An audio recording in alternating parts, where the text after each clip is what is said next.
যেহেতু সামনে বিপিএল এর পরেই ওয়ার্ল্ড কাপে ভালো করতে হলে আমি মনে করি যে এই মঞ্চটা খুব ইম্পর্টেন্ট। দেখেন, এটা টোটালি ফ্র্যাঞ্চাইজি একটা টুর্নামেন্ট। এখানে আসলে ফ্র্যাঞ্চাইজি ওনার বা টিম ওরা যে চিন্তাটা করবে সেইভাবেই আসলে যাবে। কিন্তু ক্রিকেট বোর্ড থেকে যদি সিলেক্টররা যদি জাস্ট ফ্র্যাঞ্চাইজিদের সাথে একটু বসে, কোচদের সাথে যদি বসে তাদের প্ল্যানটা বলতে পারে এবং কোচরা যদি একটু দেশের স্বার্থে যদি চিন্তা করে, আমি মনে করি যে এটা একটা ভালো উদ্যোগ হবে।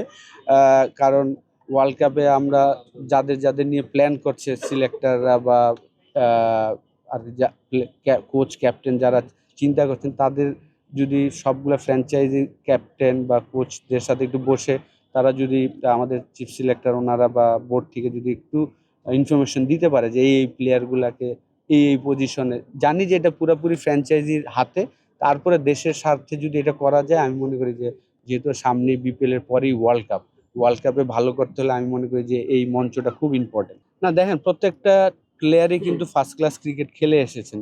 প্রায় 7টা রাউন্ড তারা খেলেছেন।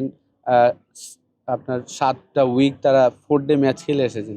তো সাথে সাথে রেস্টটাও খুব ইম্পর্টেন্ট। তো প্রত্যেকটা প্লেয়ারকে ওই রেস্টটা নিয়ে যেন বিপিএল এ তারা একদম রেডি টু প্লে এনার্জি থাকে, সেই কারণেই কিন্তু প্রত্যেকটা ফ্র্যাঞ্চাইজি একটু লেট করে শুরু করছেন। আর ন্যাশনাল টিমের আমরা 7-8 জন প্লেয়ারকে নিয়ে কিন্তু ন্যাশনাল টিমের কোচ আমরা কিন্তু আলাদা 1.5 ঘন্টা 2.5 ঘন্টা করে প্র্যাকটিস করিয়েছি। যদিও সবাইকে নিয়ে করা হয়নি, তারপর আমি মনে করি যে যেহেতু ন্যাশনাল টিমের প্লেয়াররা অনেক ব্যস্ত ছিল, লাস্ট 2025 সালটা তারা প্রচুর ক্রিকেট খেলেছেন, মাঝে মাঝে ব্রেকেরও খুব প্রয়োজন আছে আমি মনে করি। হ্যাঁ, আপনি যেটা বললেন যে বিপিএল এর আমেজের জন্য অবশ্যই ঢাকা অলরেডি শুরু করে দিয়েছেন। শোয়েব আক্তারকে নিয়ে এসে কিন্তু তারা অলরেডি বিপিএল যে হবে সেই আওয়াজটা দিয়ে দিয়েছেন।